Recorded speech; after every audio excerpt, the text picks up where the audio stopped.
منك بتاعت الوراق والمطرحه بنسى تاخد كل حاجه وانا افضل مرميه جنبك في المخروبه دي. خلي بالك ان كل كلمه بتقوليها بتاخد من رصيدك يا نهى، وشويه شويه مش هيبقى لك مكان في المخروبه دي اصلا. تمام.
أنا كمان مش جايلي نوم.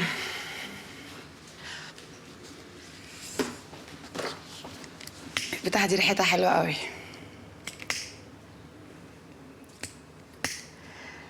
ايه مالك؟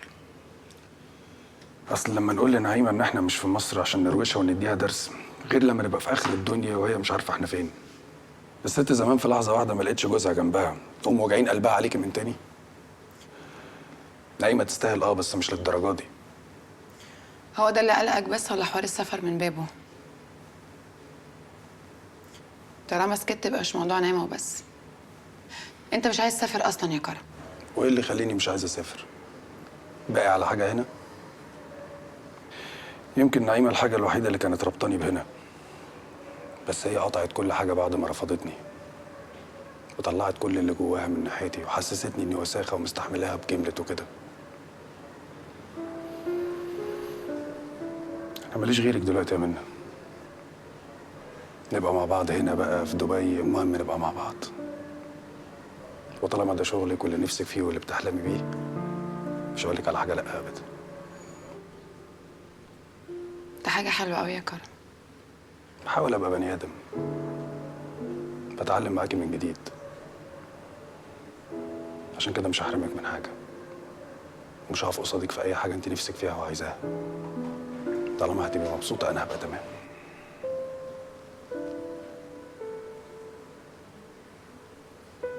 ايه يا بنت في ايه؟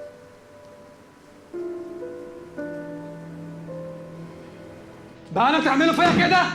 والنبي يا طه، والنبي يا طه حرام عليك اللي بتعمله في نفسك ده وفينا يا اخويا. هو انا لسه عملت حاجه؟ كل ده وما عملتش، تضربني وتضربها وتحبسني والبنت تنزل تبات بره بيتها لاول مره في حياتها وما عملتش. اخلص يا وفاء والا وديني بظهر ايدي وفي وشي. ما تعملهاش يا اخويا، ما تعملهاش، انت طيب وابن حلال.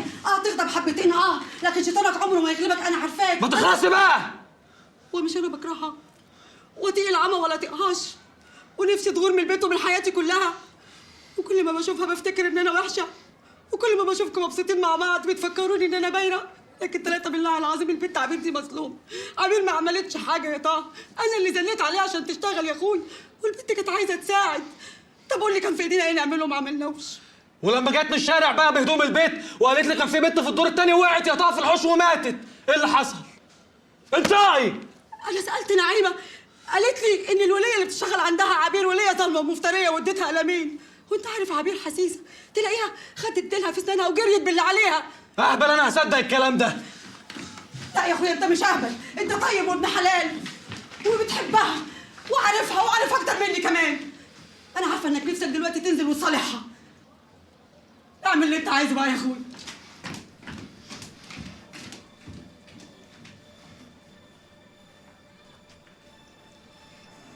حط ايدك على المصحف واحلف عليه قدامي دلوقتي. ايه يا بنت مالك في ايه؟ احلف انك مش هتأذي نعيمه باللي قالوا لك ده ومش هتدوس على رقبتها بيه. ده الموضوع شكله كبير. يا تحلف يا انفضاء السيره. ايه ده يا بنت؟ وحياة المصحف ده انا معايا نعيمه بالله هتقولي قولي بقى. لا لسه، ولا هتدوس على رقبتها بيه، وكمان هتساعدها وتطلعها من اللي هي فيه.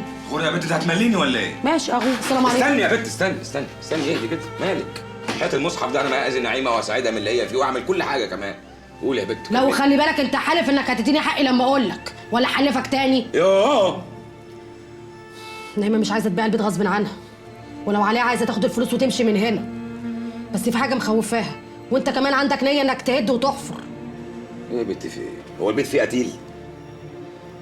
بتنيل فيه قتيل. بتخرفي يا بت ولا بتتكلمي بجد؟ بس يعلم ربنا ان نايمه ملهاش فيه. هي بس كل خوفها ان الناس والحكومه ما يفهموش كده. حلو. كملي كملي.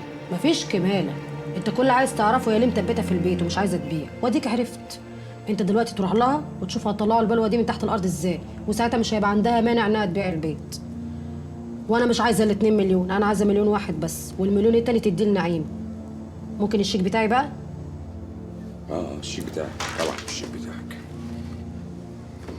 دفتر الشيكات في السنتر، هبعت اجيبه. نعم يا اخويا. اهدي يا بت اهدي، في ايه مالك؟ امسكي. دول 50,000 جنيه عشان تعرف ان انا بتكلمك بجد. امسكي. خلي بالك اللي بيحط ايده على المصحف وبيحلف كذب تعرف بيجرى له ايه. عارف يا شيخه سماح، عارف. ساعة زمن ودفتر شيكات هيبقى عندي، وبتعالي لي كمان ساعة. يلا خدي الفلوس واتكلي على الله. ماشي، هات الكيس ده يا اخويا. خدي يا اختي الكيس.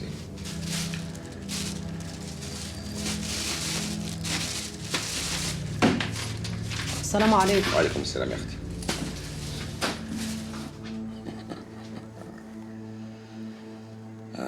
اللهم صل على النبي.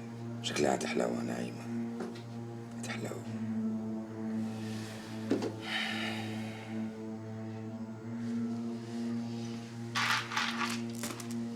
حودة، عايزك تجيلي دلوقتي حالا. دلوقتي حالا تجيلي.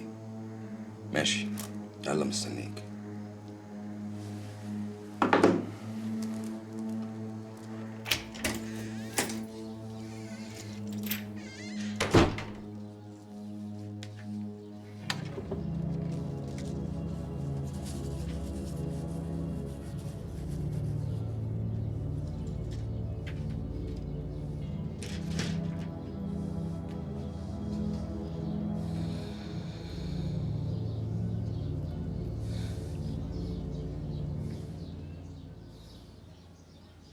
انا ما بعتكيش يا نعيمه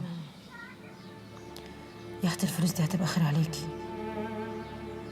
انا قلت عشان اخلصك من الهم ده واخلص انا كمان.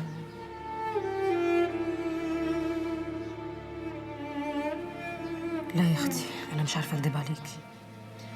انا بعتك لنور وما طمرتش فيا الربايه، ولا انك لمتيني من الشوارع يا نعيمه. بس والله العظيم انا تعبت بقى وعايزه استريح. ما بقتش قادره يا نعيمه. سامحيني يا اختي.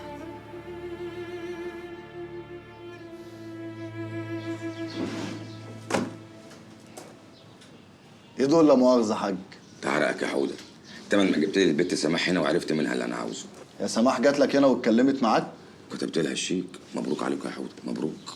كتبت لمين الشيك يا حاج؟ هو ده كان اتفاقنا؟ احنا مش اتفقنا ان انا هجيب لك سماح تعرف منها اللي انت عايزه وتديني انا الشيك وتعورها لي؟ وطي صوتك يا حودة وانت بتكلمني، وطي صوتك. انا دافع ودافع كتير كمان بالهداوه يا حودة.